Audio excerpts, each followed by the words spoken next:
Ever wondered how to achieve the supermarket's worthy, super soft, foldable, delicious looking shawarma or pita bread? Worry no more, guys. My name is Bex, and I promise if you stay with me throughout this video, you are going to be a pro in shawarma bread making. Please do want to stick and stay with me, like, comment, subscribe, and I promise you will never regret it. Let's do this, guys. The ingredients you are going to be needing are white flour,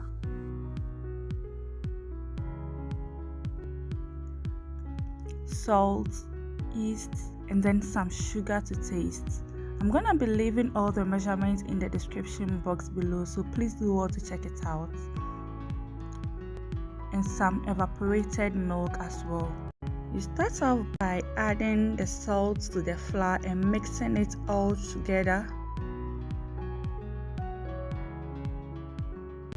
And then in a separate bowl, you activate the yeast together with the sugar by adding a little amount of water to this mixture and leave it to settle and activate for about 5 minutes. After mixing everything through thoroughly, you make a roll in the middle of the flour. At this point, our yeast is well activated. You then mix it to the flour mixture and you mix through thoroughly.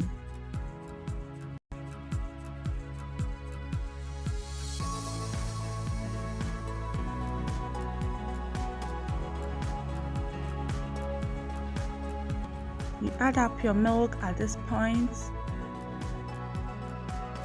and then you continue with the mixing process by rubbing it in like so.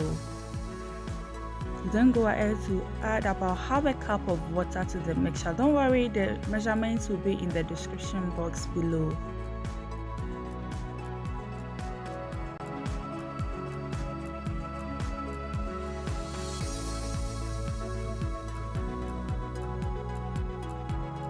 At this point, your batter will begin to feel sticky. Don't worry at all because you'll be kneading it with some more flour. So please don't add any more flour at this stage. You go ahead to add about 2 drops of oil, that is about a teaspoonful of it.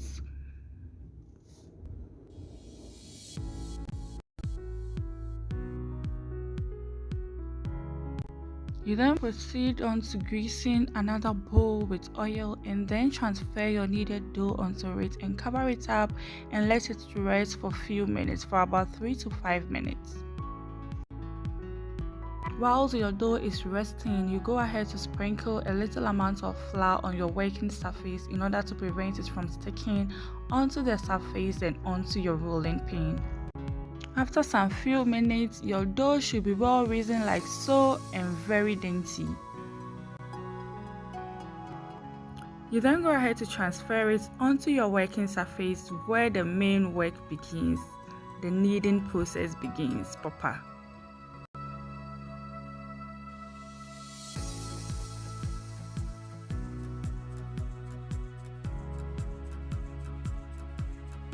You keep kneading and adding more flour little by little as and when the dough becomes sticky intermittently.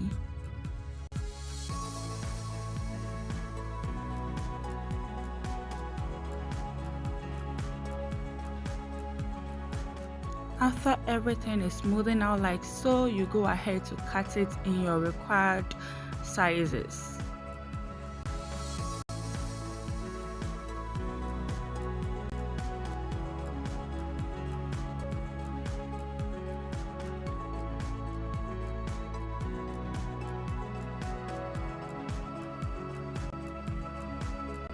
Based on the quantity of flour I used, I actually got 5 uneven sizes.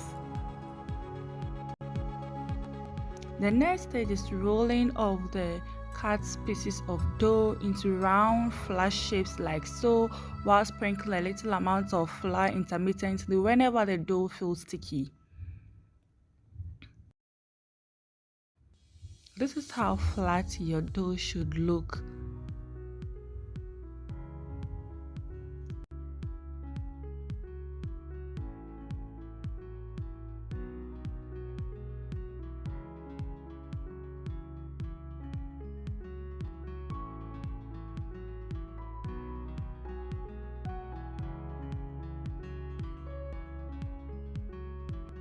See how drippy and then very soft and silky this dough is flattened out? That is exactly how you want it to look.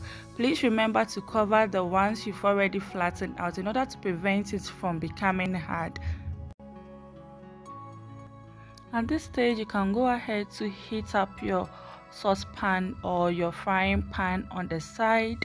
You need it very hot before you transfer the flattened out dough onto it, like so. How you get to know when to turn it over is when the bubbles begins to form on the surface of the dough, like so.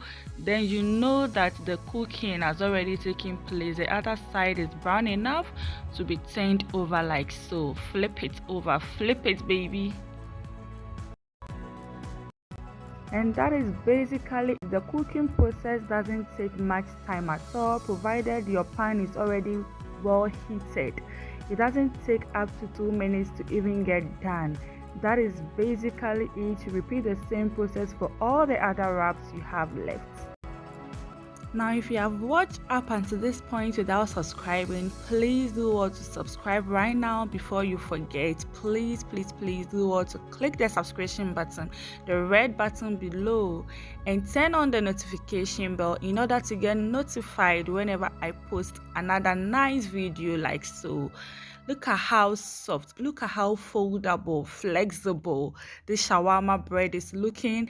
In fact, I could not contain myself. I had to be munching on one on the side.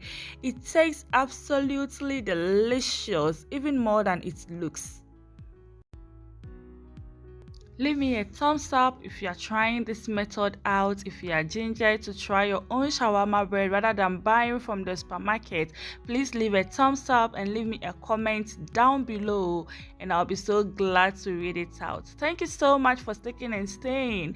Until I come your way with more interesting video, please stick and stay with me and let me know if you really want a shawarma recipe proper, and I will bring it along. Bye.